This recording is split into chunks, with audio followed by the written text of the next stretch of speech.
Hare Krishna, Krishna Krishna, Hare Hare, Hare Rama, Rama Rama, Hare Hare. Jaya Radha Madhava, Kunja Bihari, Jaya Radha Madhava, Kunja Bihari. Srimati Radharani ki, Vrishabhanavi Sutta Devi ki, Gaur Pramanandi. All glories to the assembled devotees. Om Namo Bhagavate Vasudevaya. Dear devotees, tomorrow is the auspicious appearance day of Srimati Radhika, the internal potency of the Lord. And so, Srila Prabhupada mentions in the chapters where the gopis are searching for Krishna, we'll try to do some Leela Smaranam today. Prabhupada said the perfection of life is always to remember Krishna. And Krishna, he was engaged in rasa dancing with the gopis for one night of Lord Brahma. And all the demigods were there observing this trance-like dancing of the Lord. But Radharani was feeling that she wanted more attention from Krishna, so she abandoned the arena of the rasa dance and went into the forest. And Krishna is so conquered by Radharani. One of her 25 qualities is she is in full control of Krishna. So Krishna left all the gopis in the rasa dance and he went looking for Radharani. The gopis also decided to go and look for Krishna in the forest of Vrindavan. And they were asking the creepers, have you seen the son of Maharaj Nanda go this way? And of course they weren't answering, so they thought, oh, the creepers they're also female, so we must pose some competition to them. And they would ask the deer, and the deer, of course, wouldn't answer. And they thought, oh, these deer, they're all in complete trance due to the darshan of Lord Krishna. So the gopis went deeper and deeper into the forest, and remembering Krishna's pastimes, one gopi would climb on the shoulder of another gopi and enact the lifting of Govardhan Hill, or enact the killing of the Trinavarta demon. And this way the gopis were constantly in memory, in trance on Lord Krishna's eternal pastimes. So one of the qualities of Radharani is that she's a sweet young girl. That's her first quality described. And her eyes are always very restless. There's some darkish ointment around Radharani's eyes, like kajal, and this darkness is signifying her always searching after the monsoon cloud, Shyamasundar Krishna. Her smile is very bright, and her words are very pleasing. She has very auspicious lines on her body. Very auspicious lines on her body, and her bodily aroma attracts the mind of Krishna. She's known as Karunya, very compassionate. She's also very patient, and she's very kind to both her superiors and inferiors. She's conquered by the love of her Shakis. Radharani is actually a left-wing gopi. What is a left-wing gopi? She becomes angry at Krishna sometimes, and she derives pleasure from picking fights with Krishna. So the knot in her hair represents, and this is a discussion where Lord Chaitanya Mahaprabhu meets Ramananda Roy as he's walking through South India, and he's traveling through the holy places through South India, and he sees Ramananda Roy. Ramananda Roy is the governor of Madras at the time, and he's a great devotee of the Lord. He's a servant of Maharaj Prataparudra, and he's accompanied by, the caste Brahmins and the entourage of ministers. And when Chaitanya Mahaprabhu sees him, he can almost not control himself. He wants to run towards Ramananda Roy. It's stated in the Chaitanya Charitamrita that Ramananda Roy seems to be embodied by two souls, Radharani, Vishaka, and Arjun. So, a very, very intimate associate of Chaitanya Mahaprabhu. And Chaitanya Mahaprabhu starts asking him questions about the path, the goal of human life, the path of devotional service. And Ramananda Roy recites so many verses and explains, and Chaitanya Mahaprabhu brings him to the highest level of the love of God, which is love of Krishna in the mood of Madhurya Lila. But higher than that is a feeling of separation from Krishna. And Radharani, the knot in her hair, Ramananda Roy says, represents her agonizing desire to meet Krishna. And we know that Rupa Goswami has written two plays, the Vidagdha Madhav and the Lalita Madhav. Actually, Rupa Goswami was traveling from Bengal through Odisha towards Jagannath Puri to meet Chaitanya Mahaprabhu. And he stopped overnight at a town called Satyabhama Puri. So as he was sleeping that night, Goddess of Fortune came into his dream and she said, I want you to write two plays. Don't ever take Krishna out of Vrindavan. Vrindavana Parichaja Padamikam Nadigachati. Actually, Krishna doesn't take one step out of Vrindavan. The Krishna that goes to Mathura and Dwarka, that is Vasudeva Krishna. And in that Leela, Krishna is understood to be the Supreme Personality of Godhead, Vishnu. And we know that when Akrura was taking Krishna away from the inhabitants of Vrindavan, he stopped to take bath in the Yamuna, and Akrura got the vision of Krishna and Balaram. Balaram expanded as Ananta Shesh, and Krishna was lying on the bed of Ananta in the form of Vishnu. And then Akrura looked over the chart and he saw Krishna and Balaram. He's going back and forth. So this is a signal that Krishna had transformed into Vasudeva Krishna. So Krishna is either a prakash or aprakash form in Vrindavan, either unmanifest or manifest. Krishna has four qualities that even Lord Vishnu doesn't exhibit. He's always accompanied by his wonderful flute.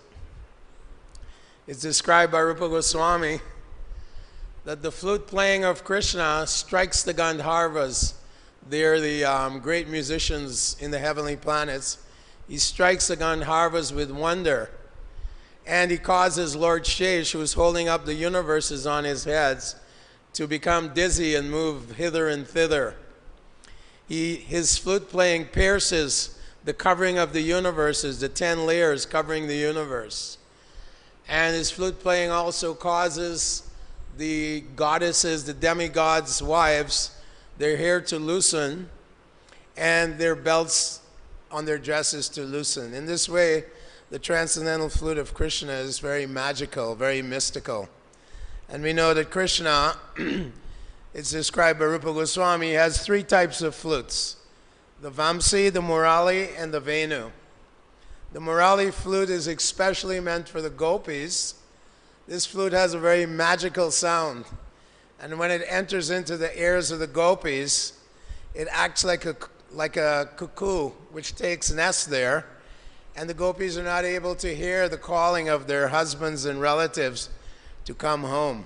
So Radharani in the Vidagdha Madhava, which is the pastimes of Krishna in Vrindavan, and all the devotees in Vrindavan are covered by Yoga Maya in the form of Purnamasi.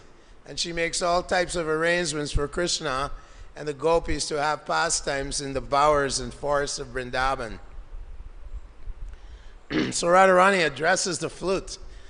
She says, "You seem to be having of a pious family.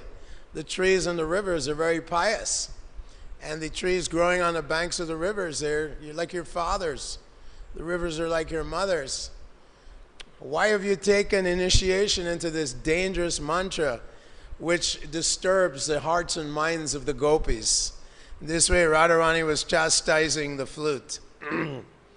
The flute happens to be the property of the gopis, owned by the gopis. The lips of Krishna happen to be the property of the gopis.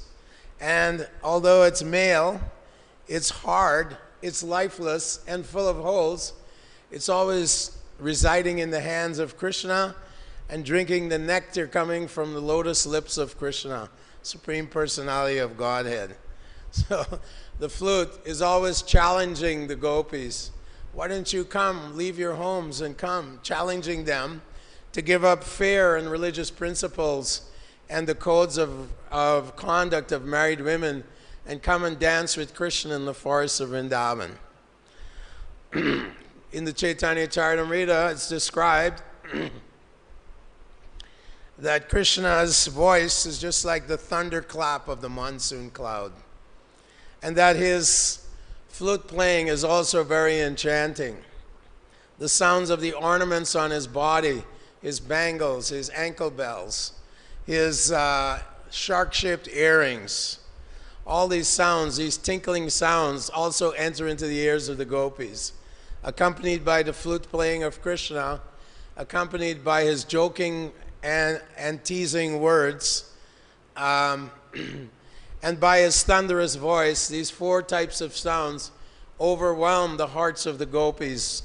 They enter into their ears, and they cannot hear the good reasoning of their relatives to stay at home. And they run off to the forest in the dead of night, only to meet with discouraging words by Krishna, telling them, "You're married women, why aren't you coming in the dead of night into the forest?" You know, and he's giving them words of morality and ethics. In this way, the gopis become very angry and say, "Krishna, you're just a cheater.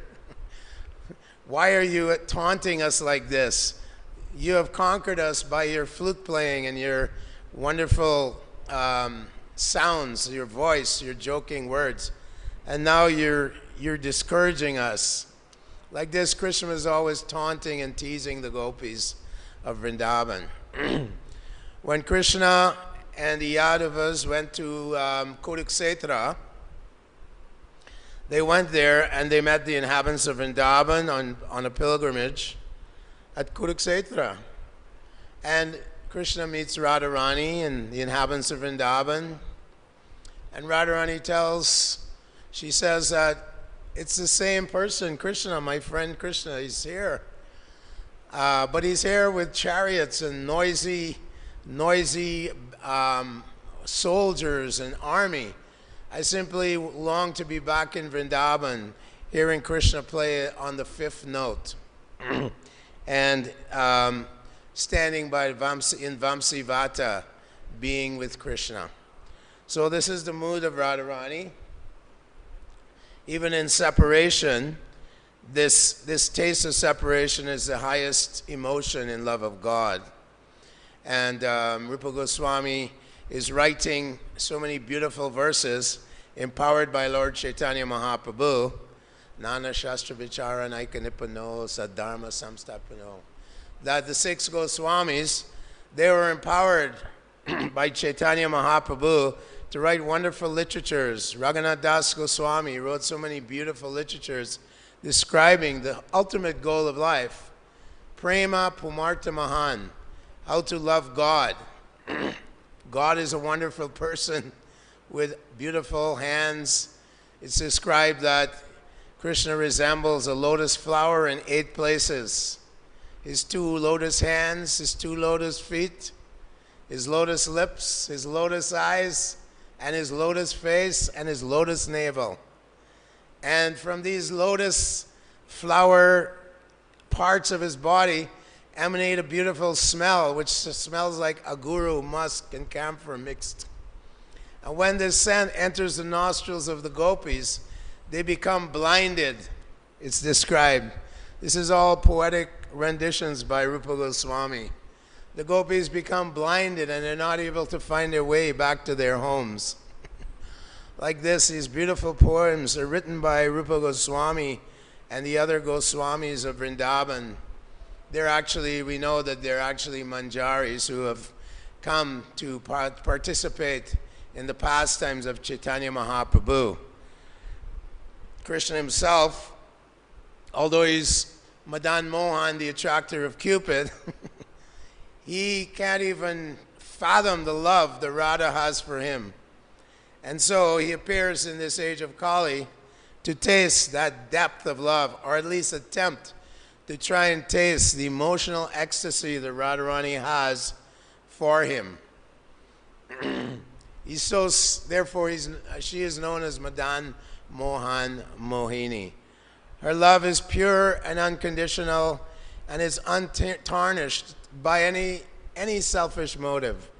Although it's a type of lust, this lust is simply how to please Lord Krishna's senses, how to serve Krishna. In fact, in the Shishashtakam, in the final chapter of Antya-lila, Sri Chaitanya Charitamrita, Radharani is saying that I know no one else except Krishna is my Lord, and he always remains so, even if he leaves me broken-hearted by not being here in front of me. Yukayitam nameshana chakshusha prabhishayitam. These verses are there. Ashla shiva padaratam panashtumam adarshanam marmatam karutiva. And Radharani says that sometimes Krishna abandons me. Just like one time Radharani was glorifying Krishna and she fell into trance, in ecstasy.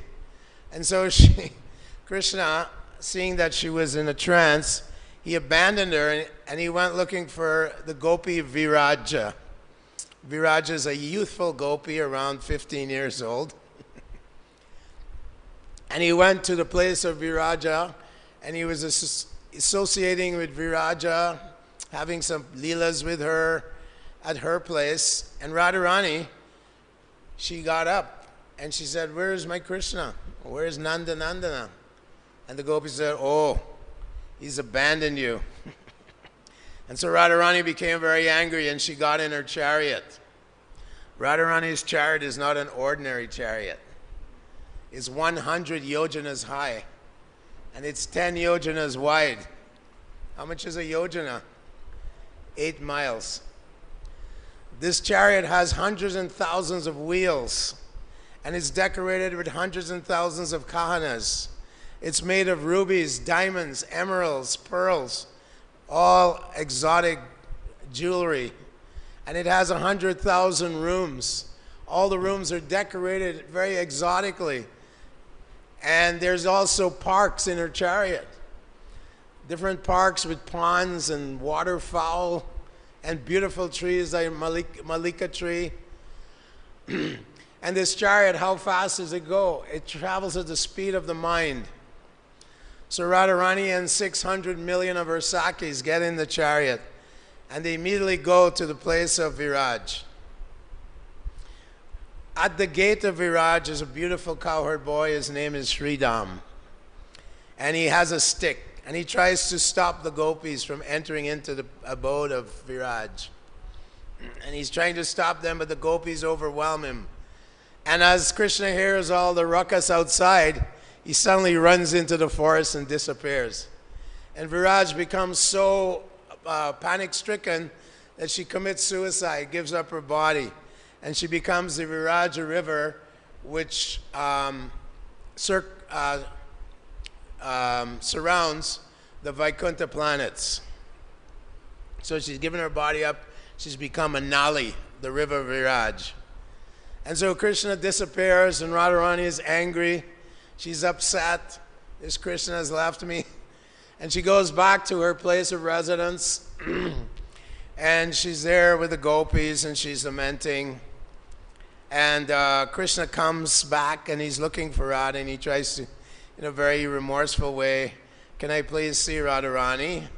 And the gopis are saying, "No, this is not a good time to see Radharani. She's very upset with you." So Krishna says, "Okay." And he goes back to Viraj's place, and he approaches Viraj, who's in the form of a river, a Nali, and he says, "I'll make you as beautiful as Radharani." And he manifests again, by his mystic power, creates beautiful Viraj back as a gopi. And as they're associating together, Viraj conceives 7 sons, 7 boys. And they're all playing, and Krishna is associating with Viraj, and she's attending to Lord Krishna, attending to him, giving a nice massage, bringing prasad, and so on. And the elder brother starts teasing the younger brother. So the younger brother runs to his mother and is crying, and Viraj becomes distracted, and she goes to attend to the boys, naughty boys. And Krishna takes the opportunity to disappear again and run off to Radharani. So when this happens, Viraj becomes very angry. She says, "You boys, you've made me miss Krishna." And she curses them to become the 7 rivers that surround the various islands in the Bhumandala area. Salt water, ocean of salt water, ocean of ghee, ocean of milk, ocean of dahi, ocean of liquor, ocean of sweet water. These various oceans are there in the Bhumandala where the sun's rays extend. So Krishna goes back and he's looking for Radharani. And Radharani says, "Get lost, you're such a debauchee, such a rascal, get lost. I don't want to have anything to do with you. You create so much trouble for me." And she said, "Why don't you just go back to your Nali, Viraj, your little Nali, your little river. You can take the form of Nala, and you can have pastimes with your Nali. And all the great sages and devas, they'll all laugh at you. Hey, look at this Krishna, he's just a little Nala, just a little river." And this way she was mocking him. So that is one pastime. But Radharani says in the Shishashtakam that even though Krishna behaves in this way, unfaithful to me, she says, if he chooses to associate with another gopi, I become the maidservant of that gopi, and I take her by the hand, and I bring her to Krishna. And although it may give me great pain, that pain is the best of my happiness, because it pleases Krishna.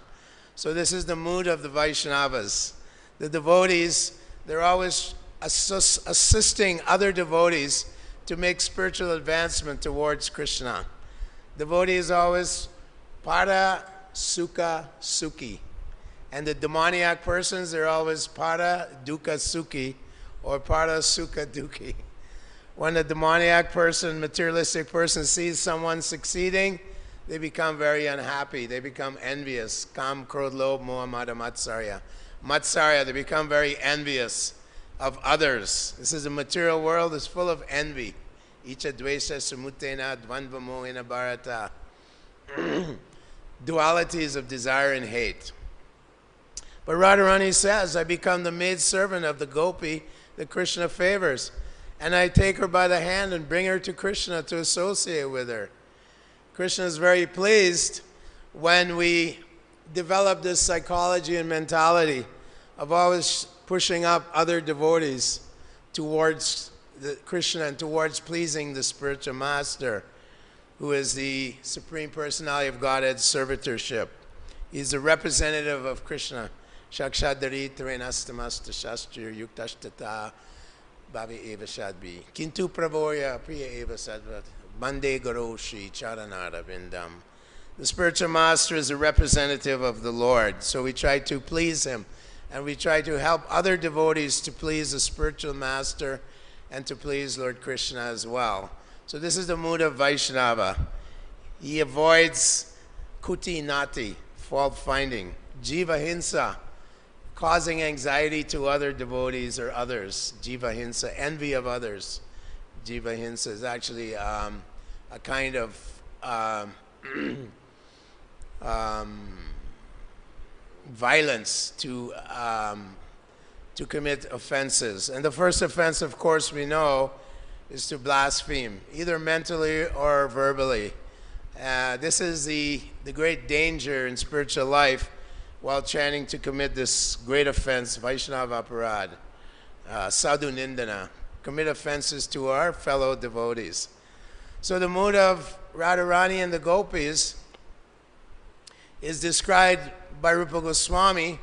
The Radharani is like a creeper which embraces the tamal tree of Krishna. And that the gopis are like the leaves and the branches on the creeper of Radharani. And by indirectly serving the creeper of Radharani to embrace Krishna and associate directly with Krishna, they derive more pleasure from assisting Radharani than by direct association with Krishna. So this is our mentality. One time, Tripurari asked Prabhupada is going out to the fallen souls and distributing books, your books. Is this in the mood of the gopis, trying to bring them to Krishna? Prabhupada said, yes, this is the right mentality, is that we're trying to bring all Krishna's tiny jivas back to his lotus feet. Because Krishna is pining away for the fallen conditioned souls.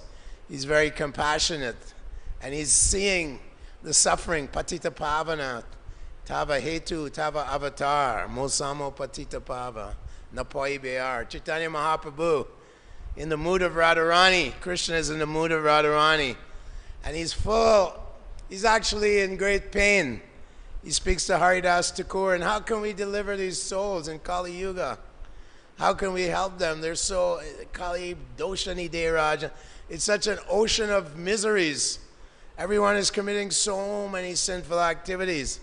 Millions of them are simply gliding down to the lower planets and the hellish species of life, as Krishna says. So Chaitanya Mahaprabhu is in great anxiety, but Haridas Thakur tries to relieve him of his anxiety and says the holy name is so powerful that even if you say it in jest or in joking way, or if you say it in a swearing way, like the Muslims go harama, harama, when they're being gored by a pig while answering the call of nature. And even they say haram in such a way, they become liberated at that moment.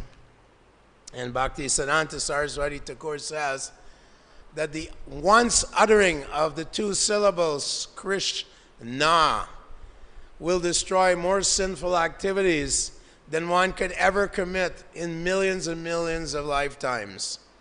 And in the Chaitanya Charitamrita, Krishna Kaviraj Goswami quotes, the one who thinks that one utterance of the name Krishna is equal to 100,000 Ashwamedha yagyas in Dwapara Yuga is certainly a candidate for the hellish planets. This is a quote from the Vedas given by, in the pastimes of Haridas Thakur meeting Lord Chaitanya Mahaprabhu. So this holy name is far more potent and powerful and profound than we know. Nama Chintamani Krishna Chaitanya Rasa Vigraha Puno Shuddho Nitya Mukta Vinadvam Nama Namine. So the name of Krishna is full of power and potency and is non-different from Krishna himself.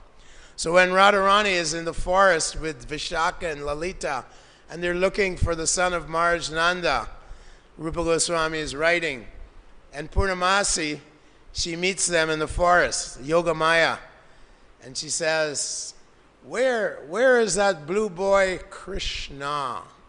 And when Radharani hears these two syllables, Krishna, her hair stands on end, and the skin in her body erupts. And she tells Vishaka, oh, Vishaka, I'm a condemned woman, for I'm simultaneously attracted to 3 different males. She says the first male is the one who's always playing the flute.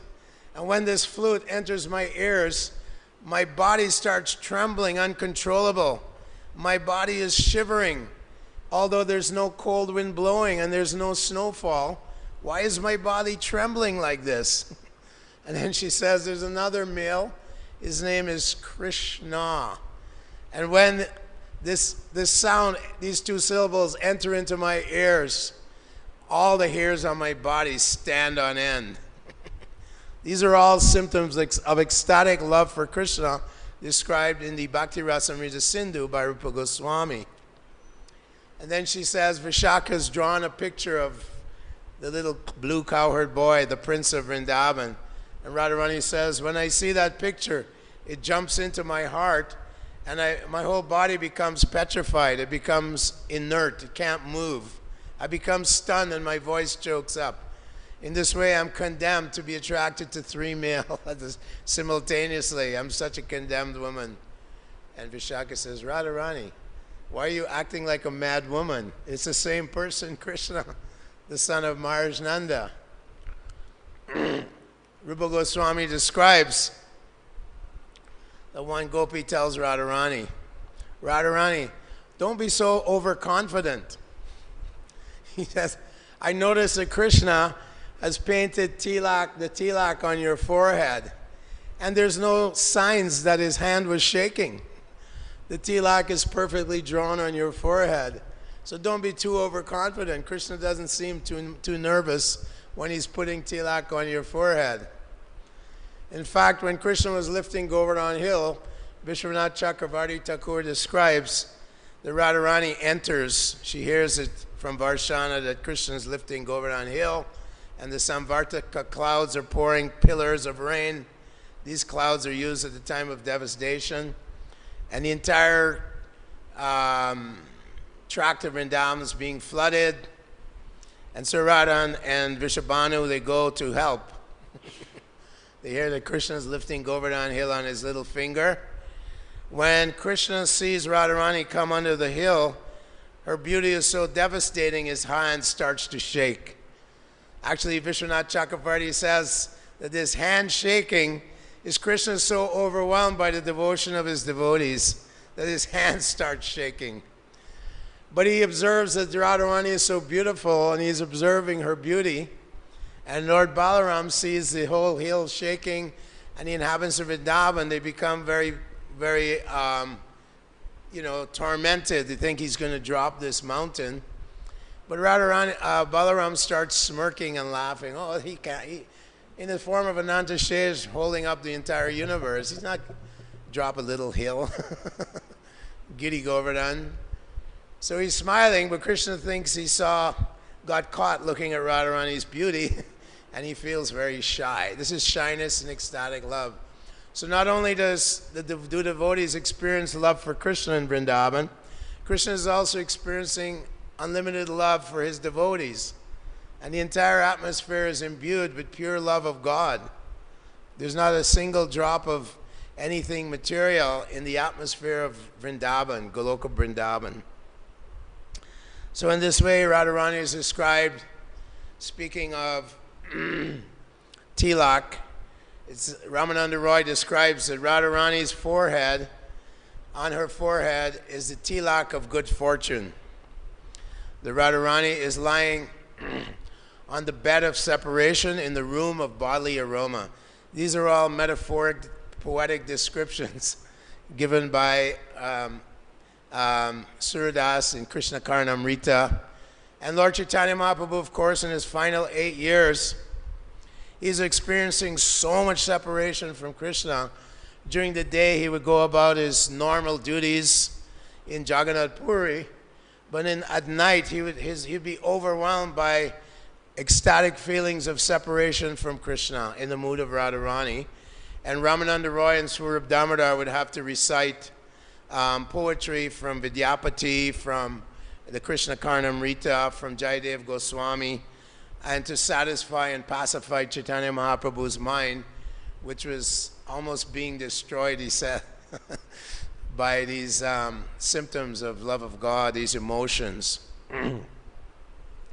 So Krishnadas Kaviraj says that I'm writing these intimate pastimes of Chaitanya Mahaprabhu, who is experiencing this ecstatic love that Radha has for Krishna and describing very intimate aspects of love of God.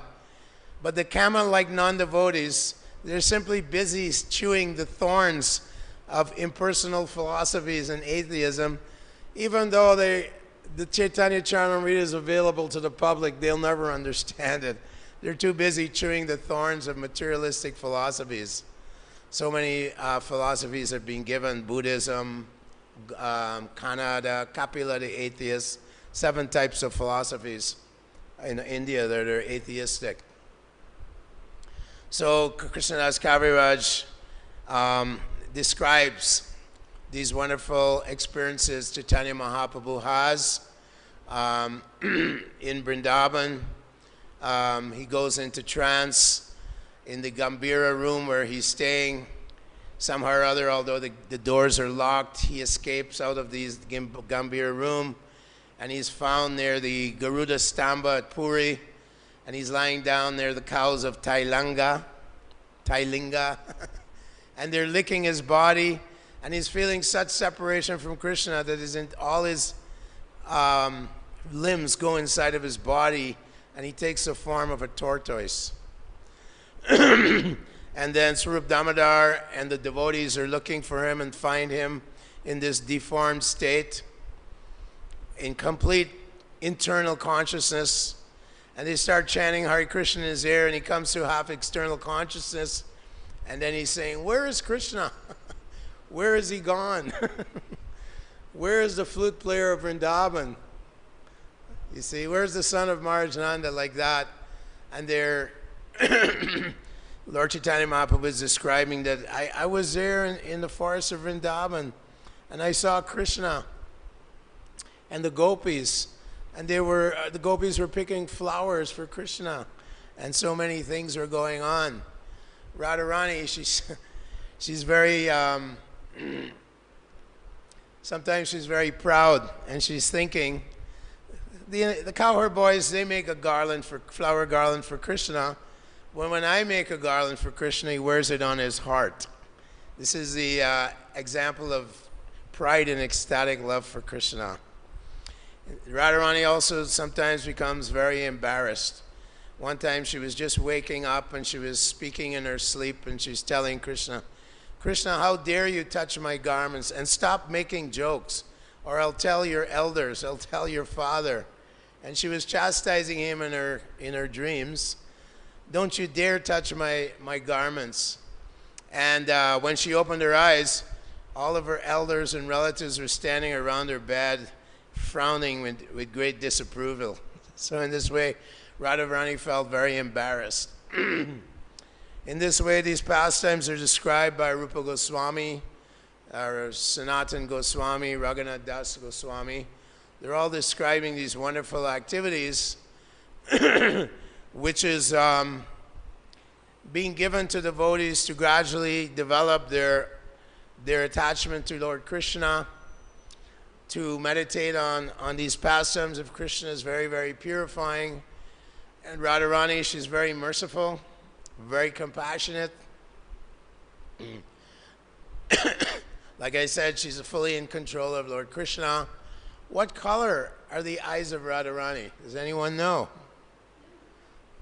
They're blue. It's described in one place that Radharani's eyes are blue, and that the braid in her hair resembles a cobra going down her back. Her hair, it comes like this, and then it's braided. It looks like a black cobra on her. In this way, these various descriptions are opportunities for us to meditate on the Ladini Shakti potency of Lord Krishna, Srimati Radharani, to meditate on her mood and her love for Krishna and the inhabitants of Vrindavan, their love for Krishna in the spiritual world.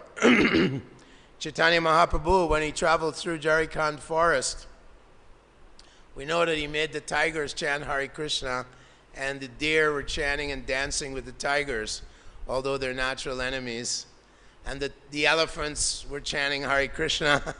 So Prabhupada said, Chaitanya Mahaprabhu is God. He can make even the animals chant Hare Krishna.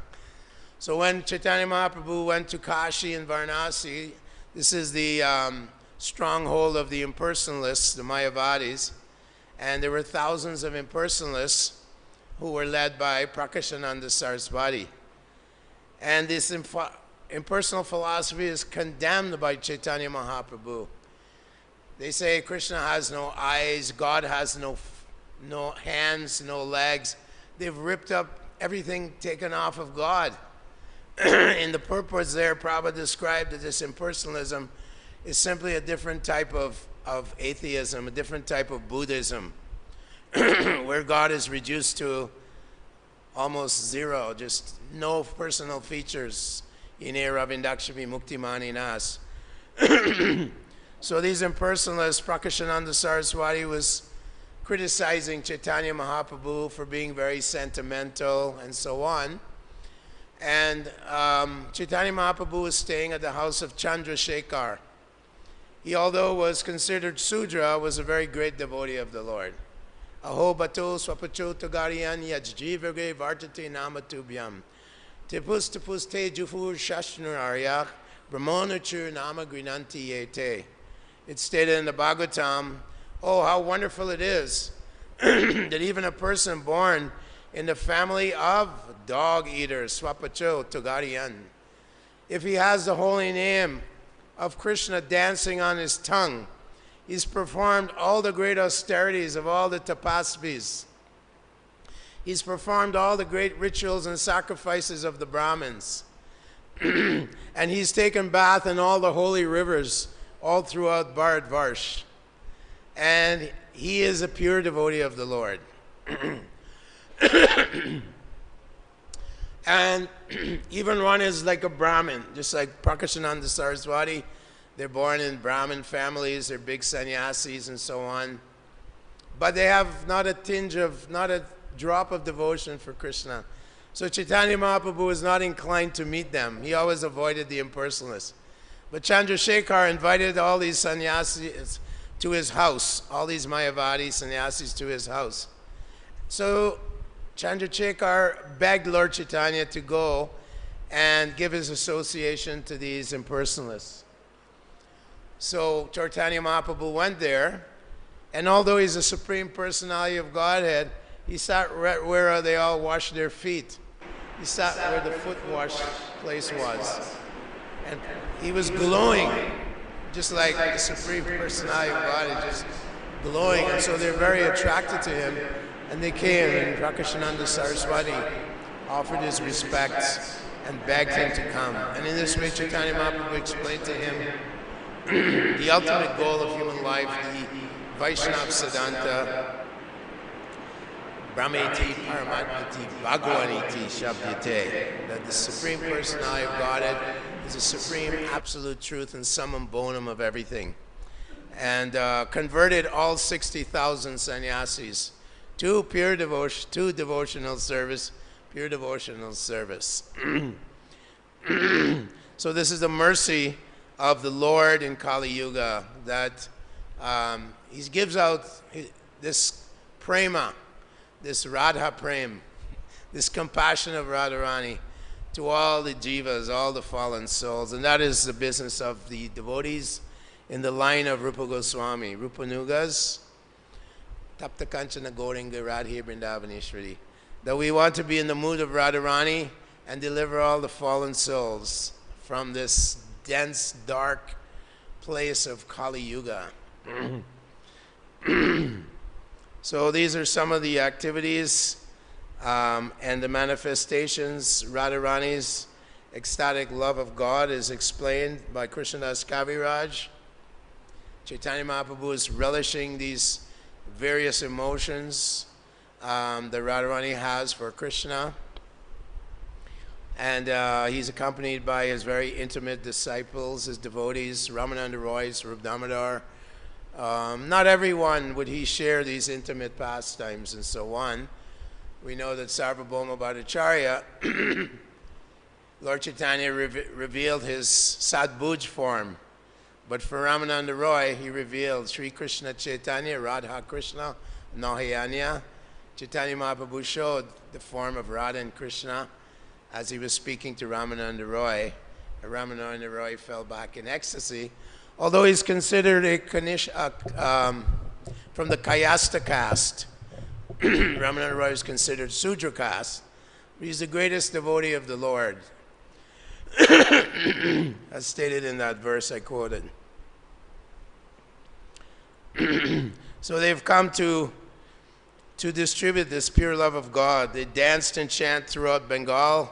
Sri Panchatattva danced and chant and opened up the storehouse of love of Godhead and distributed to anyone and everyone. It said that Chaitanya Mahaprabhu and Ramananda Roy, they were like miners, and they were mining this mountain of love of God, the treasure house of love of God. They opened up the treasure house, and they were mining different jewels, different emotions in the Bhakti Rasamrita Sindhu, the ocean of devotion of love of God, Bhakti Rasamrita Sindhu. So they were mining out these various precious gems and jewels that devotees can experience in higher levels of devotional service, which is available to all those devotees, all the Vaishnavas. Krishna wants to give it to us, this pure devotional service. But we're all struggling. We're all being sidelined by the power of Maya. So Prabhupada would always pray every day, please save me from Maya. And Prabhupada said, we should all pray, please protect us from the illusory energy of the Lord. So these are some of the activities that Srimati Radharani had. She exemplifies, as Krishna says to the Ahamas Vrindavan when he met them in Kurukshetra, my dear devotees of Vrindavan, you're my very life. And the gopis, you're especially my life. But Radharani, you're the very life of my life. You're the love of my life. In this way, Radharani is, one of her qualities is that she is the supermost gopi of all the gopis. She's the supermost superlative devotee of Krishna. She's always pleasing to the Lord and pleasing to everyone. So we'll stop here. And if someone has a question, yes, Mataji?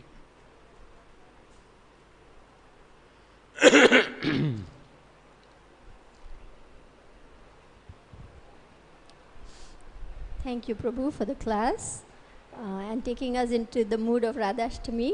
Very much appreciated. I have a question about Radharani and Krishna and Abhimanyu. She's married to Abhimanyu, and Yes. she secretly goes to meet Krishna. So in the material world, this is highly immoral. So how do we understand it in the spiritual world? Well, the material world is a perverted reflection, as described in the Bhagavad Gita. It's a perverted reflection of the spiritual world. So the highest platform of love in the spiritual world, Parakiya Ras, lawless love, Krishna and the gopis, is the most binding and most abominable Rajavijra, how's that go? Kama Esha Kruda Esha Rajaguna Samudbhava. Mahapapma is the great enemy of the world, the great sin of the world.